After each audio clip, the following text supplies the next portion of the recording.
오늘 우리에게 주시는 하나님의 말씀 마태복음 16장 24절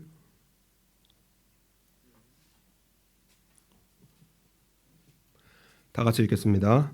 이에 예수께서 제자들에게 이르시되 아무든지 나를 따라 오려거든 자기를 부인하고 자기 십자가를 지고 나를 좇을 것이니라. 아멘. 할렐루야.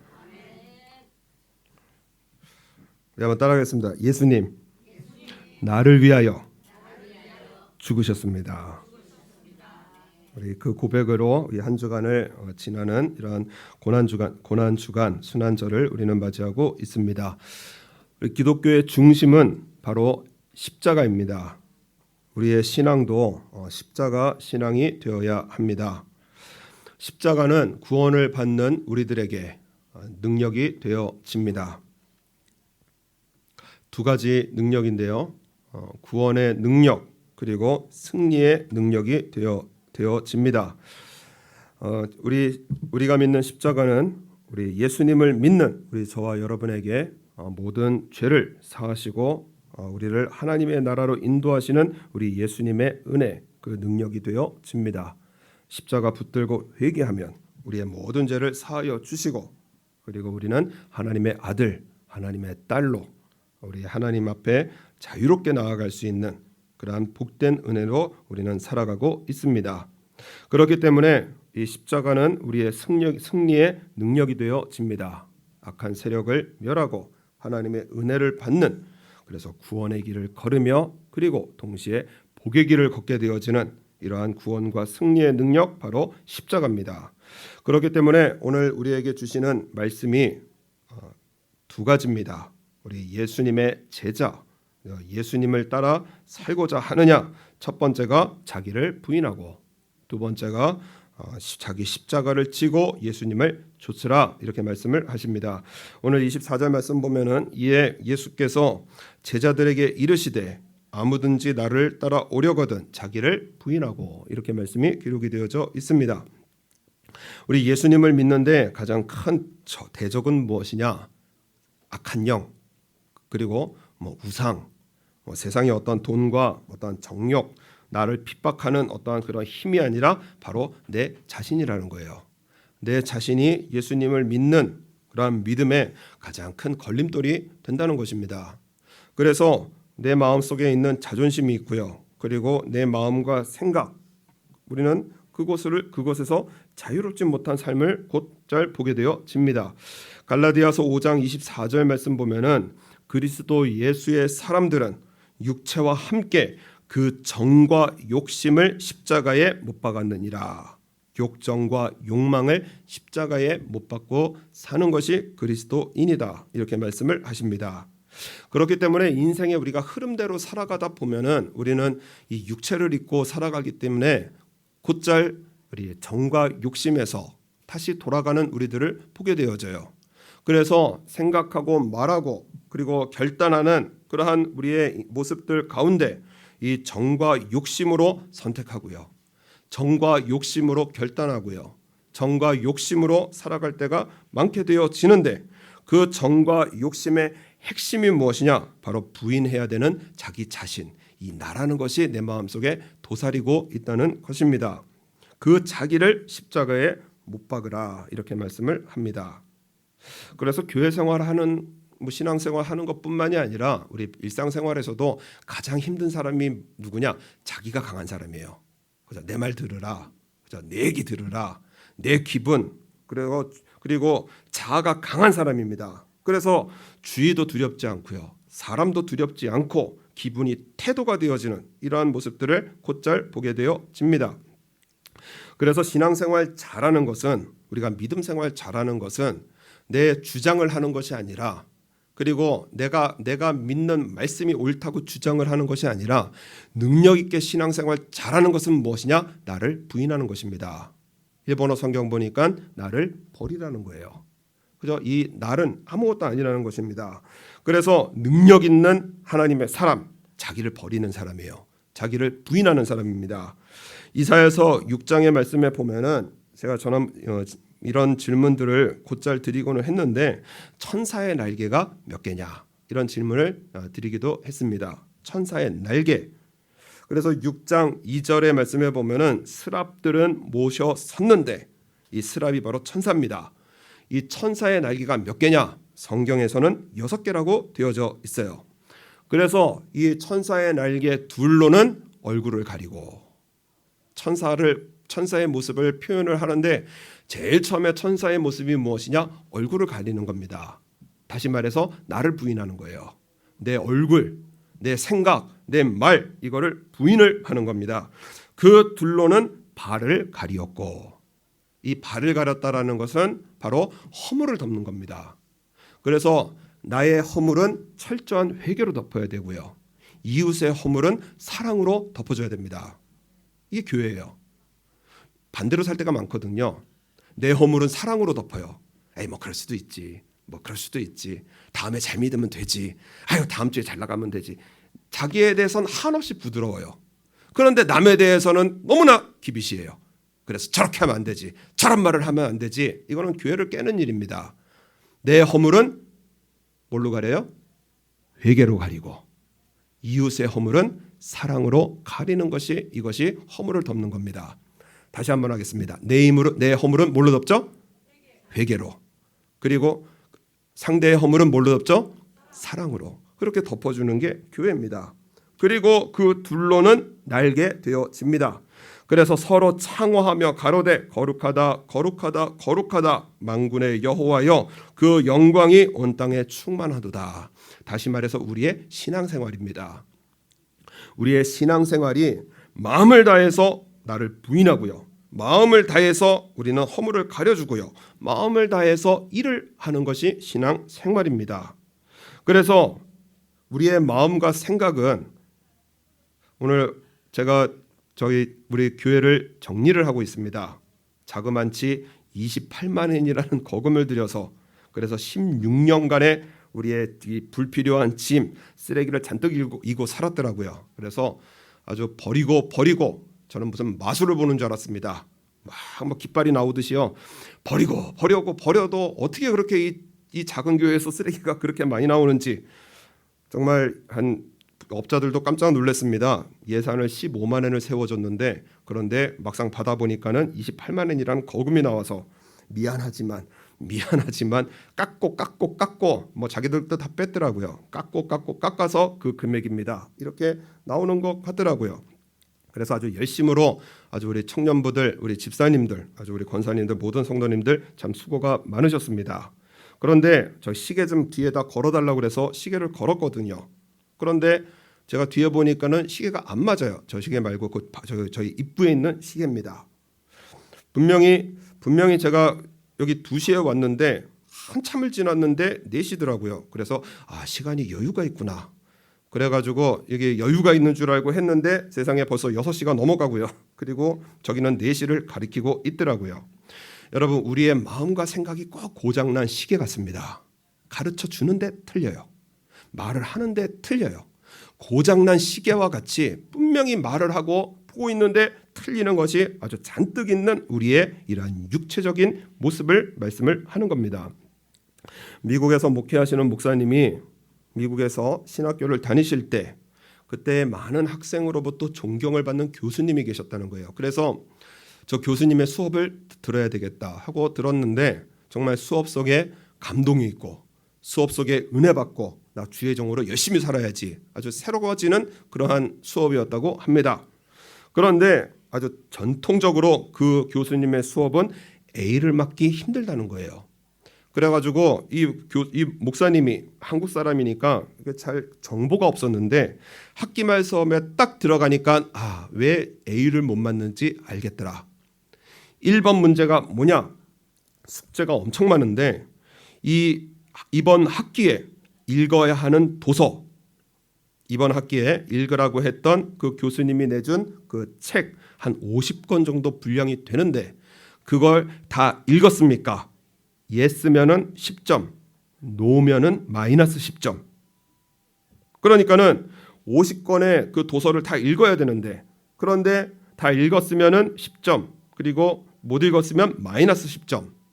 그러니까는 여기에다가 노를 치면은 예스한 사람하고 20점이 차이가 나기 때문에 A랑은 이게 완전 사요나라가 되어지는 겁니다. 교회 일로 바빴던 목사님께서 그래서 다 못 읽었지만 또 우리 한국 분들은 이 점수 따는 건 일 좋아하잖아요. 포인트 모으고 점수 따는 일 좋아하잖아요. A 학점에 욕심이 나서 에이 뭐 다 예스 하겠지 하고 예스에다 동그라미를 치려고 그랬는데 그 밑에 뭐라고 써 있느냐? 정직하게 답하지 못한다면 절대로 목회를 해서는 안 됩니다.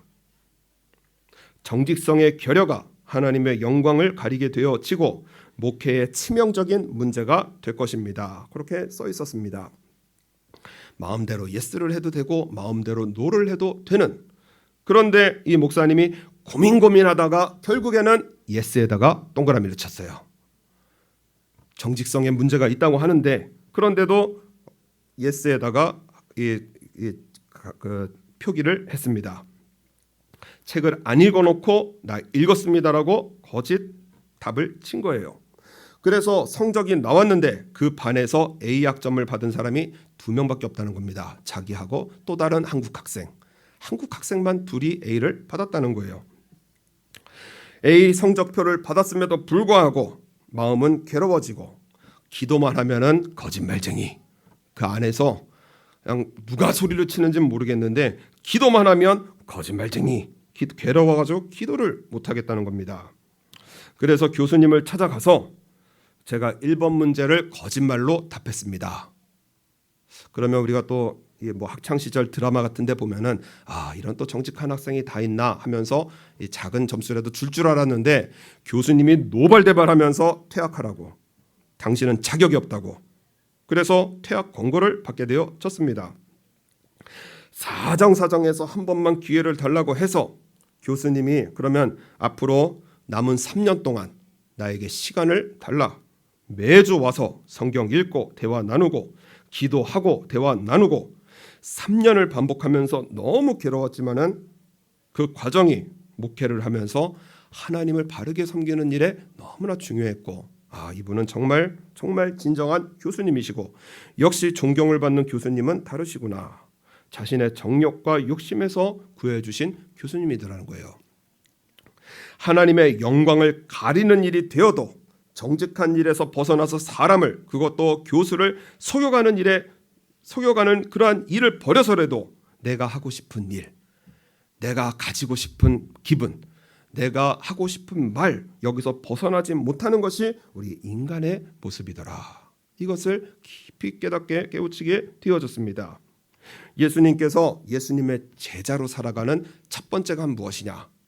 예수님을 믿으면 복을 받고, 예수님을 믿으면 건강해지고, 예수님을 믿으면은 우리의 부족한 가구 살림들이 늘어나고, 그게 아니라는 거예요.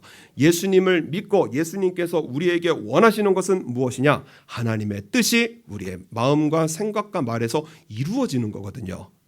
크리스찬이 되어 가는 것이 우리 주님의 뜻이 되어집니다. 그렇기 때문에 예수님의 제자로서 살아가는 첫 번째 그 출발이 무엇이냐? 바로 자기를 부인하라는 거예요. 나를 버리라는 것입니다. 내 욕심, 내 정욕, 평생에 걸칠 우리 영적 전쟁이에요. 한번 따라하겠습니다. 내 마음은 고장난 시계입니다. 내 마음과 생각은 고장난 시계예요. 그래서 틀릴 수도 있고 잘못될 수도 있고, 그래서 자기를 부인하는 이 걸음 속에서 우리의 신앙생활이 시작이 되어집니다. 1948년 네덜란드 암스테르담에서 제1차 세계교회 협의회 총회가 개최되었습니다. 개회식에 앞서서 거룩한 장례식을 거역하겠습니다. 교회들이 다 모여서 세계 교회가 앞으로 어떻게 나아가야 될지 그 회의를 하는데 갑작스런 장례식을 거행한다는 거예요. 그래서 어떤 유명한 목회자가 세상을 떠나셨는데 내가 몰랐나 하면서 다들 과연 어떤 분이 세상을 떠나셨는가 하고 앞으로 나아가서 그래서 관을 보는데 그 관을 보는 사람들이 다 깜짝 놀라고 그리고 깊은 생각에 빠져들었습니다. 그 안에는 시신이 들어있는 것이 아니라 밑바닥에 큰 거울 하나가 깔려 있더라는 거예요. 누가 죽었나 하고 보니까는 자기 얼굴이 보이는 겁니다. 누구 죽음인가 관속을 드러낼 때마다 목회자 자신의 얼굴이 보여지는 것을 통해서 세계 교회를 위해서 으쌰으쌰 뭔가 나아가자 하는 것도 중요하지만은, 그러나 가장 처음에 내 마음속에서 이루어져야 되는 일이 무엇이냐? 바로 나는 죽었습니다. 이것부터 시작을 하라는 거예요. 그래서 하나님의 사람은 내 주변 사람을 보는 것이 아니라 바로 내 죄를 먼저 봐야 되고, 남을 보는 사람이 아니라 내가 먼저 죽어야 합니다. 그래서 사도 바울은 날마다 뭐라고 하느냐? 형제들아, 내가 그리스도 예수 우리 주 안에서 가진 바 너희에게 대한 나의 자랑을 두고 단언하노니. 사도 바울이 자기가 자랑이 있다는 거예요. 그 자랑이 무엇이냐? 한번 따라하겠습니다. 나는 날마다 죽노라. 나는 날마다 죽노라. 나는 오늘도 죽었습니다. 지금도 죽었습니다. 이 시간에도 죽었습니다. 예수님으로 죽었습니다. 이 고백이 자신의 자랑이라는 거예요. 그렇기 때문에 우리의 삶 속에 여러 가지 인생의 어려움이 밀려들고, 그리고 인생의 고통이 밀려들 때는 나를 크리스찬으로 만드시는 우리 예수님의 손길입니다. 사람을 바꿔서, 환경을 바꿔서 되는 문제가 아니라는 거예요. 우리의 삶 속에 우리 예수님의 사람은 바로 십자가를 지는 사람이기 때문에 그 십자가를 통과를 해야 됩니다. 그 십자가가 우리의 삶 속에 사람으로 다가오고요. 그 십자가가 우리의 삶 속에 환경으로 다가오거든요.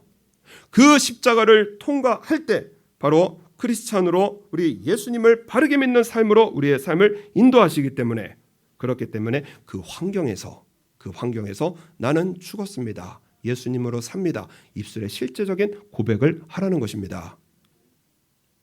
우리의 말이 얼마나 능력이 있는지, 어제 참 재밌는 글을 읽었는데, 우리 뱀을 보면은 일단 생긴 모양이 그렇기도 하고, 그리고 일단 뱀이 무서운 이유가 뭐냐? 바로 독이 있기 때문에 무서웁니다. 그래서 코브라, 살모사 사람을 물면은 몇 시간 내로 몸이 마비되고 죽기도 합니다. 그런데 뱀의 입장에서 보면은 사람이 훨씬 더 무섭다는 거예요. 사람이 훨씬 더 무섭다는 겁니다. 실제로 조사를 해보니까 뱀이나 동물이 사람을 물면 살 수 있지만, 사람이 뱀이나 동물을 물면은 죽게 되어집니다. 한번 뱀 보면 한번 물어보세요. 어떻게 되나. 그래서 이게 실제구나, 우리 한번 경험을 해봐야 되잖아요. 뱀을 보면은 뱀이 사람에게 물리면은 죽는다는 거예요. 조그만 동물이 사람에게 물리면 죽는다는 겁니다. 그래서 뭐라고 하느냐? 살아있는 동물 중에 인간이 가지고 있는 침같이 무서운 독을 가진 동물은 없습니다. 우리의 침이 무서운 독인데, 그런데 우리의 몸에는 침은 생명이 되어집니다. 그래서 활자가 들어가는 단어 있죠. 활발하다, 활동적이다, 그리고 활달하다. 그 활이 뭐냐면은 물수변에 혀라는 단어가 섞여 있는 거예요. 그래서 사람을 살리는 귀한 물이 무엇이냐? 바로 침이 되어집니다.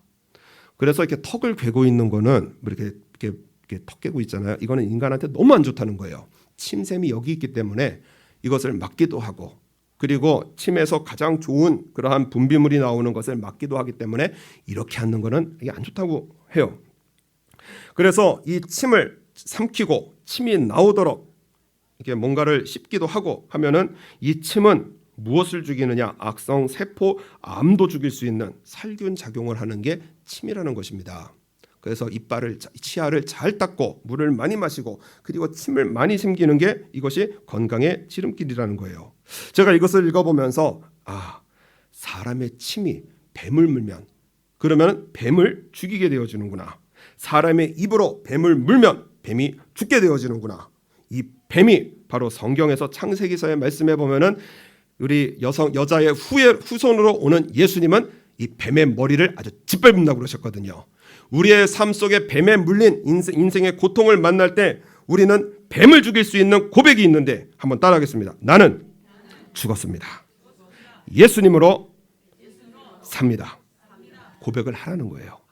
인생에 뱀이 물린 이러한 인생의 고통을 누릴 때는, 그때는 나는 죽었습니다. 예수님으로 삽니다. 이 고백이 우리를 살리는 생명의 고백이 되어지기 때문에 예수님을 따라 예수님을 쫓는 하나님의 백성, 예수님의 제자는 자기를 부인하고 나는 죽었습니다.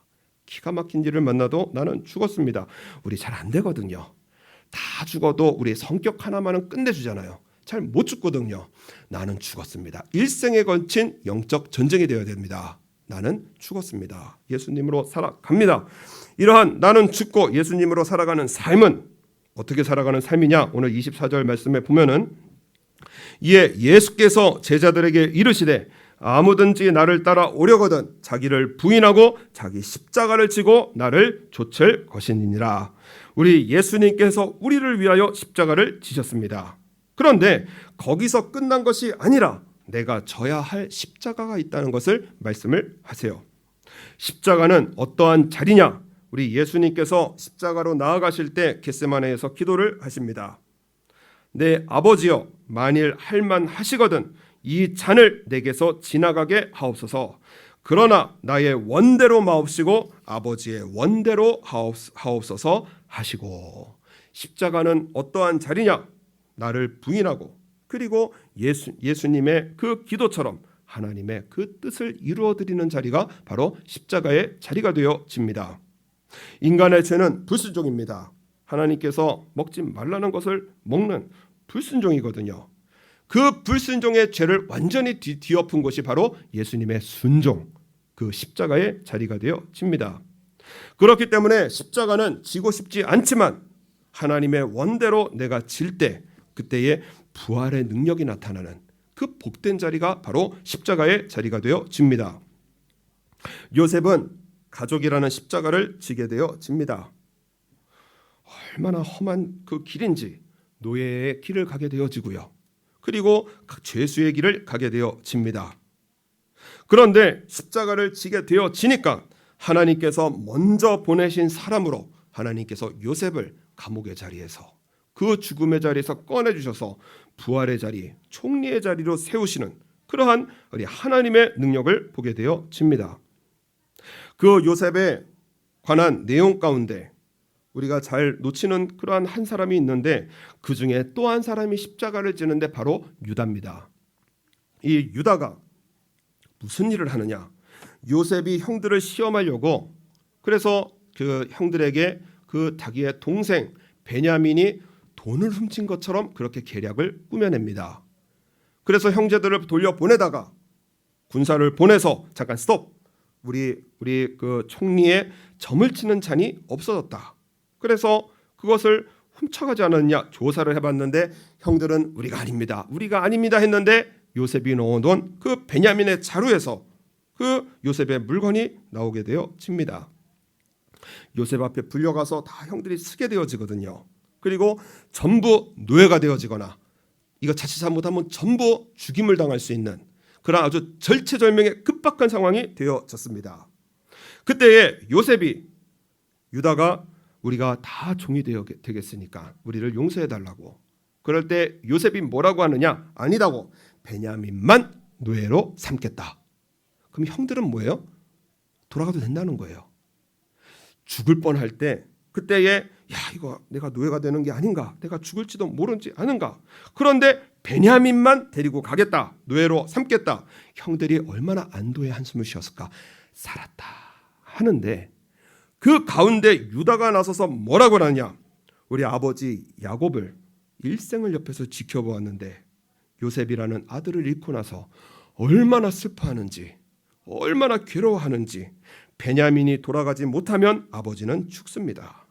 그리고 나서 자유의 몸을 얻었던 이 유다가 뭐라고 하느냐?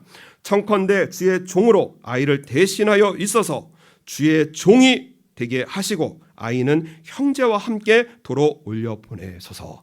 나를 종으로 삼으시고 자 베냐민은 풀어주세요 하고 형제를 대표해서 십자가를 지게 되어집니다. 여러분 우리가 한국 사람은 뭐라고 그러죠? 한국인이라고 합니다. 일본 사람은 일본인이라고 합니다.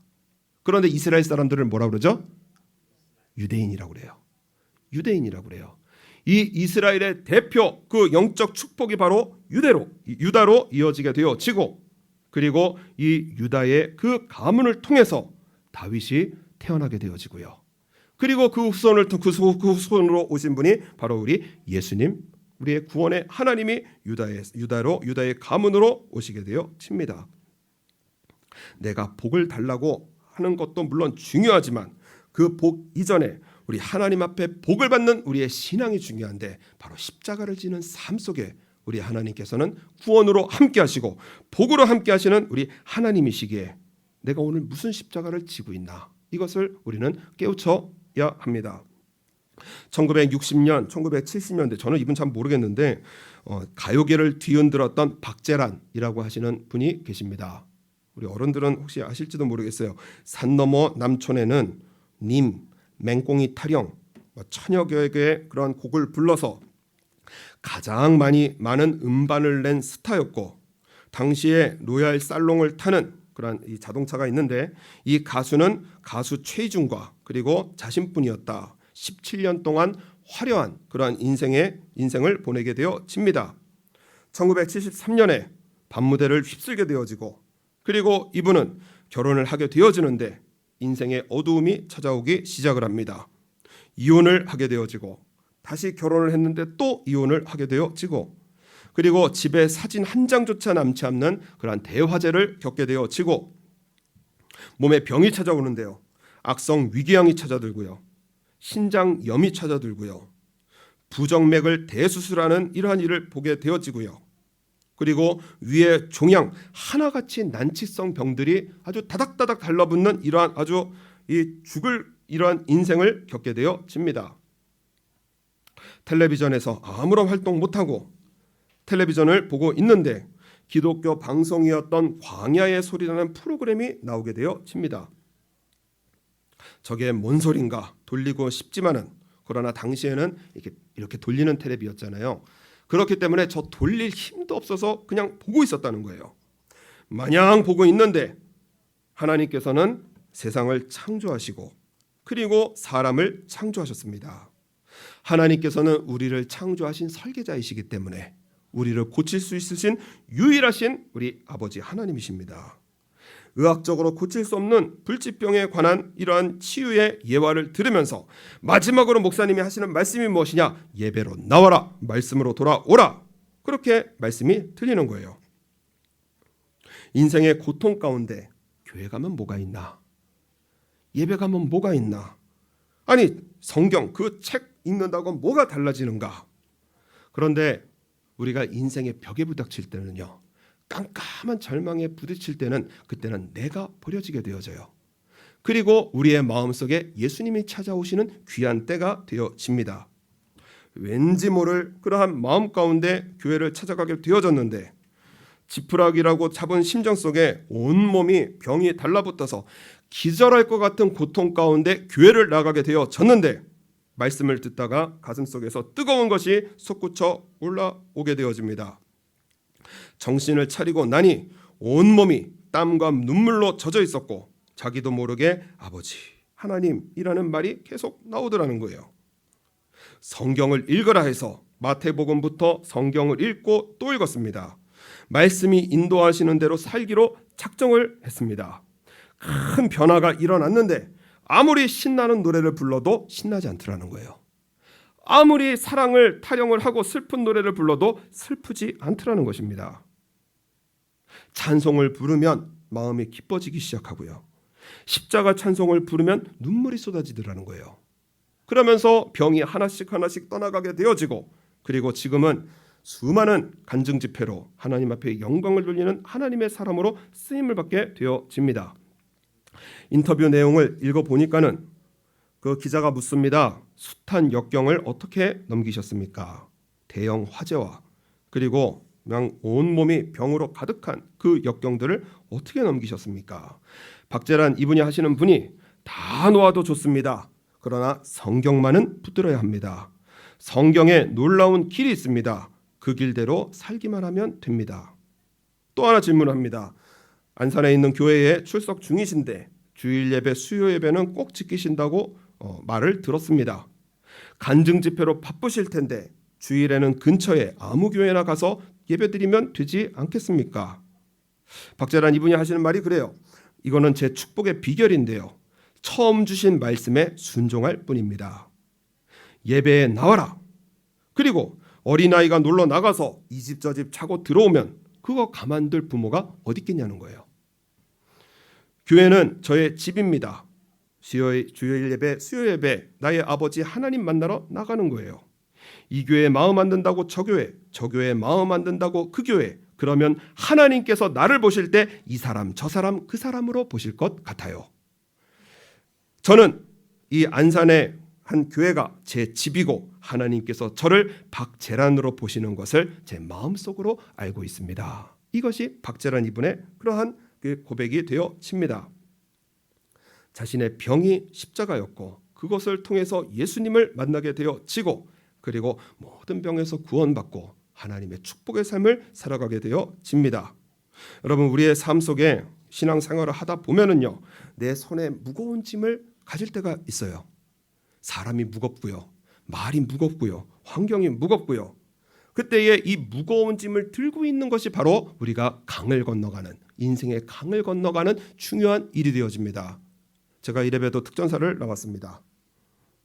제가 이래봬도 군대는 좋은 데 나왔습니다.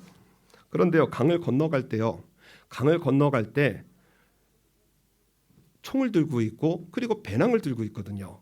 총과 배낭이 필요해요. 버리고 갈 수가 없습니다. 그런데 강을 건너가다 보면은 물이 세지거든요. 그때 뭐라고 가르치느냐? 큰 돌을 배낭에다가 넣으라는 거예요. 그러면 배낭이 나를 눌러서 물살에 휩쓸려 가지 않고 그리고 나를 강을 건너게 하는 그러한 지혜가 된다라는 것입니다. 우리의 삶 속에 무거운 짐을 주실 때가 있어요. 그것이 바로 나를 살리는 길입니다. 안 만나서 되는 게 아니고요. 그리고 안 가서 되는 게 아니고요. 그리고 안 해서 되는 것이 아니라 그것을 통해서 예수님을 깊이 생각하고 나는 죽었습니다. 예수님으로 살아갑니다. 발버둥을 치는 우리의 신앙생활에서 지혜가 꼽히게 되어지고요. 예수님께서 나를 향하신 그 뜻을 깨우치게 되어지고요. 그리고 순종의 걸음을 가뿐하게 걸을 수 있는 그러한 우리의 신앙의 길로 우리 예수님께서 저와 여러분의 삶을 인도하십니다. 그래서 오늘 말씀에 보면은 제자들이요, 내가 이러고 살아갔거든요. 그랬는데 예수님께서 오늘 마지막에 하시는 말씀이 나를 좇을 것이니라. 예수님께서 말씀하시니 내가 순종합니다. 예수님께서 말씀하시니 내가 예배드립니다. 예수님께서 말씀하시니 내가 기도드립니다. 우리 인생의 주가 바뀌어서요, 내가 주가 아니라 예수님이 주로 살아가는 그러한 복된 삶으로 저 여러분을 인도하십니다. 그렇기 때문에 우리 예수님께 우리의 인생 다 갖다 드리자고요. 우리 예수님께 내 인생을 다 갖다 드리면 우리 예수님께서는 우리의 삶 속에 반드시 우리의 삶 속에 지혜가 되어주시고 그리고 구원의 길로 인도하시는 우리 주님이십니다. 그래서 우리 말들을 보면은요, 과식, 그죠? 과식 이런 단어들이 있어요. 과가 붙습니다. 얼마나 많이 먹는지, 아이고 내가 이러다가 이렇게 먹다가 살찌지, 아이고 내가 이렇게 먹다가 살찌지 하면서도 먹어요. 과식, 과음, 어제도 마셨는데 오늘도 마시고 과음, 그리고 과로, 그죠? 여러 가지 과들이 붙습니다. 우리 한번 따라하겠습니다. 과순종 하겠습니다. 과예배 드리겠습니다. 과충성 드리겠습니다. 우리 좀 많이 하자고요. 예배도 좀 과하게 드려보고요. 그리고 충성도 과하게 해드리고요. 우리 예배도 우리 순종도 과하게 해드리면은요, 우리 예수님께서 자기를 부인하고 그리고 우리 예수님을 자기 십자가를 지고 내가 죽는 자리입니다. 희생해도 되고요. 우리가 좀 손해봐도 되고요. 내 시간을 드려도 되고요. 주일 온전히 드려도 되고요. 11조 온전히 구별해서 되고요. 왜냐? 우리 예수님께서는 저와 여러분의 구원의 하나님이시로 우리에게 손해를 보이시는 분이 아니시라 반드시 복을 주시는 우리의 삶에 예수님께서 살아 역사하심을 반드시 나타내시는 우리 주님이시기에 계산하는 내 머리, 우리 마음속에 재는 내 모든 것들 다 십자가에 못 박고 우리 예수님 우리 바르게 잘 믿어서 우리 예수님 앞에 그냥 귀한 축복 속에 우리 살아 승리해 나가시는 저와 여러분의 삶으로 우리 살아 승리하도록 우리 예수님의 이름으로 축원을 드리도록 하겠습니다. 우리 이 시간 다 같이 한번 기도하실 때